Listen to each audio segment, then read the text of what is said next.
জানি না আমার রিমিশা তার লাইফের এত বড় একটা চেঞ্জ কিভাবে একসেপ্ট করবে। রিমিশার খাওয়া, ঘুম, ওর লাইফস্টাইল সব কিছুতেই ডক্টরের পরামর্শ অনুযায়ী অনেক বড় একটা চেঞ্জ আসতে চলছে। রিমিশা জন্মের পর ওকে আমি এত জেদ উঠতে আর এত হাইপার হতে কখনোই দেখিনি। আর এই জিনিসটা আমার কাছে একেবারেই নতুন। আমার সাথে বাসার সবাই অনেক বেশি চিন্তিত।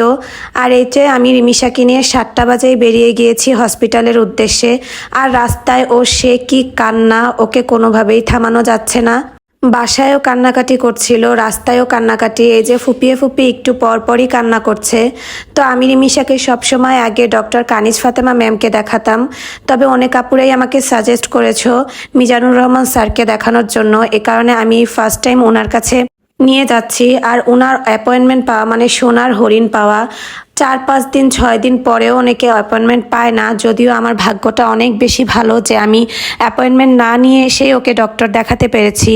আর এই যে প্রায় 3 ঘন্টা অপেক্ষা করার পর রাত 11টা বাজে আমার সিরিয়াল এসেছে। আর রিমিশাকে আমি দেখিয়েছি ডক্টর। আর ডক্টর দেখিয়ে যখন আমি বাসার উদ্দেশ্যে আসছিলাম তখন কিন্তু মাশাআল্লাহ রিমিশা অনেক হ্যাপি হয়ে গিয়েছিল, কারণ সে এখন বুঝতে পেরেছে যে সে তার বাসায় ফিরে যাচ্ছে। আর এই যে তার আনন্দ উল্লাসের শেষ নেই। রিমিশার লাইফস্টাইলে ডক্টর অনেক পরিবর্তন আনতে বলেছে। প্রথমত ওর খাওয়া দাওয়ায় অনেক বড় একটা চেঞ্জ আসতে চলছে। ওকে কোনো ধরনের আটা, ময়দা, সুজি, চিনি আর দুধ জাতীয় খাবার খুবই কম দিতে হবে, একেবারে অল্প পরিমাণ। আগে যেমন আমি একটা পরোটা খাওয়াতাম, এখন ওকে তার হাফ পরোটা খাওয়াতে হবে। নুডলস, পাস্তা এগুলো সব একেবারেই কমিয়ে দিতে বলেছে। সাথে দোকানের কোনো চিপস, জুস এগুলো খাওয়ানো যাবে না। যদিও ও দোকানে তেমন একটা খাবার খায় না, তবে নুডলসটা ওর অনেক ফেভারেট। তো ডক্টরকে আমি বলেছি যে নুডলস তো কোনোভাবেই ছাড়বে না। তো ডক্টর বলেছে যে ঠিক আছে, আপনি আগে 1 প্যাকেট যদি নুডলস রান্না করতেন, এখন ওকে হাফ প্যাকেট রান্না করে খাওয়াবেন। তো আমি আজকে সকাল থেকেই শুরু করে দিয়েছি, রিমিশাকে হাফ প্যাকেট নুডলসের সাথে ডিম দিয়ে রান্না করে দিচ্ছি। আপনারা অনেকেই জানেন রিমিশা ডিম মোটেও খেতে চায় না। তো ওকে ডক্টর যেসব খাবারগুলো খাওয়ার জন্য সাজেস্ট করেছে তার মধ্যে ডিম সবচেয়ে উপরে। ডিম, কাঠবাদাম, সামুদ্রিক মাছ এগুলো হচ্ছে ওকে বেশি বেশি খেতে বলেছে। সাথে মোবাইল খুবই কম দিতে বলেছে। আমি ডক্টরকে বলেছি যে ডক্টর ও খাবার খাওয়ার সময় মোবাইল একেবারেই না দিলে খাবে না। তো ডক্টর বলেছে যে ঠিক আছে, আপাতত আপনি খাবারের সময় দেন, আস্তে আস্তে খাওয়ার সময়ও মোবাইলটা নিয়ে যাবেন। তো ডক্টর ওকে অনেক ওষুধ সাজেস্ট করেছে, সাথে বলেছে যে এই ওষুধগুলো খাওয়ালে ও অনেক ঘুমাবে। তো আমি বাসায় এসে রিমিশাকে যখন রাতে ওষুধটা খাইয়ে দিয়েছি, মাশাআল্লাহ রিমিশা সারা রাত ঘুমিয়েছে। ওকে ব্রেন ডেভেলপমেন্টের জন্য বিভিন্ন ঔষধ দেওয়া হয়েছে আর ওকে থেরাপি দিতেও বলা হয়েছে। যদিও এখন থেরাপিটা তারা দিবে না, কারণ ওর হাইপারনেসটা একটু কমতে হবে। থেরাপিটা দেওয়ার জন্য ওকে একটা জায়গায় স্টেবল থাকতে হবে, যেটা কিনা ও এখন থাকছে না। তাই আগে 1 সপ্তাহ মেডিসিন খাইয়ে ওর হাইপারনেসটা একটু কাম করতে হবে। এরপরে আগামী শনিবার ওকে নিয়ে আমি থেরাপি দিতে যাব। আর ওকে এখন বিহেভিয়ার থেরাপি দেওয়া হবে, যাতে ও মানুষের সাথে কিভাবে কমিউনিকেশন করতে হবে, মানুষের সাথে কিভাবে বিহেভ করতে হবে সেগুলো ওকে শেখানো হবে।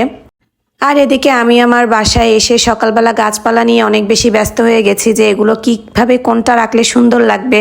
আর এই তো এখন কিন্তু রিমিশার মেডিসিন টাইম হয়ে গেছে। সকাল, দুপুর, রাত 3 বেলায় ওকে মেডিসিন খাওয়ানো লাগছে। তবে এই প্রথম ওকে ট্যাবলেট দেওয়া হয়েছে, যেটা কিনা ও খেতে একেবারেই অভ্যস্ত না। তো ডক্টরের সাজেশন অনুযায়ী ওকে আমি পানি দিয়ে গুলিয়ে খাওয়াচ্ছি, কিন্তু তারপরেও নিতে পারছে না, কারণ একটু তেতো ভাব আছে মনে হয় ওষুধটার মধ্যে। তো এই যে কোনো রকম কষ্ট টষ্ট করে খাওয়াচ্ছি। সিরাপ খেতেও কখনোই কোনো সমস্যা করে না, তবে ট্যাবলেট যেহেতু ওর কাছে নতুন, তাই প্রথম প্রথম একটু ঘাবড়ে যাচ্ছিল যে আমি ওকে কি দিচ্ছি খাওয়ার জন্য। তো আস্তে আস্তে এখন কিন্তু 2-3 দিন পর রিমিশা এখন ট্যাবলেট গুলিয়ে দিলে খেতে পারে। আর এই যে ট্যাবলেটটা খাওয়ার কিন্তু আধা ঘন্টার মধ্যে ও খেলতে খেলতেই ঘুমিয়ে গেছে। এত পরিমাণ মানে পাওয়ার ওষুধটায়, ডক্টর আমাকে বলেই দিয়েছে যে এই ওষুধ খাওয়ার পর ও অনেক ঘুমাবে। আর এই যে এখানে কিন্তু ও শুয়ে শুয়ে খেলছিল, খেলতে খেলতেই ও ঘুমিয়ে গেছে। আলহামদুলিল্লাহ, আপনারা সবাই রিমিশার জন্য দোয়া করবেন, আল্লাহ যাতে আমার মেয়েটাকে খুব তাড়াতাড়ি সুস্থ করে দেয়। ওর অবস্থা আমি মোটেও এরকম দেখতে পারছি না, মানে আমার বুকটা ফেটে কান্না চলে আসে যখন আমি ওকে এই অবস্থায় দেখি।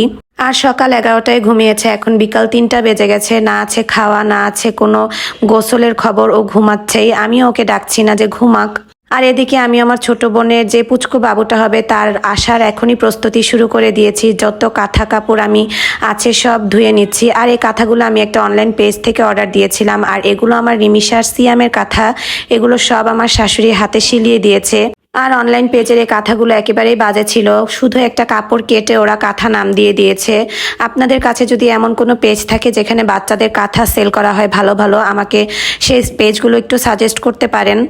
আর এই যে 3টা 3:30 বাজে রিমিশা ঘুম থেকে উঠে এখন খুব শান্ত হয়ে গেছে। ওষুধটা দেওয়ার পর থেকেই রিমিশা খুব শান্ত হয়েছে। তবে এখনও ওর হাইপারনেস আছে, দিনে একবার দুইবার ও অনেক বেশি হাইপার হয়ে যায়। আর এই যে আজকেও কিন্তু আমার আলহামদুলিল্লাহ অনেকগুলো পার্সেল যাচ্ছে, প্রায় 23টা 24টার মতন পার্সেল যাচ্ছে। আপনারা এত এত পছন্দ করেছেন আমার এই সানস্ক্রিম আর লিপ জেলটা যে একবার একজন অর্ডার দিয়েই সে আবার 2টা 3টা করে নিচ্ছে। আর আমার এত এত ব্যস্ততার মধ্যেও আপনাদের এই পার্সেল ডেলিভারিতে আমি কোনো ধরনের অলসতা করছি না, খুব সুন্দর করে যত্ন সহকারে প্যাকিং করে দিচ্ছি। আর এদিকে আমার আব্বু রিমিশাকে দেখতে চলে এসেছে। আজকের ভিডিওটা এতটুকুই। আল্লাহ হাফেজ।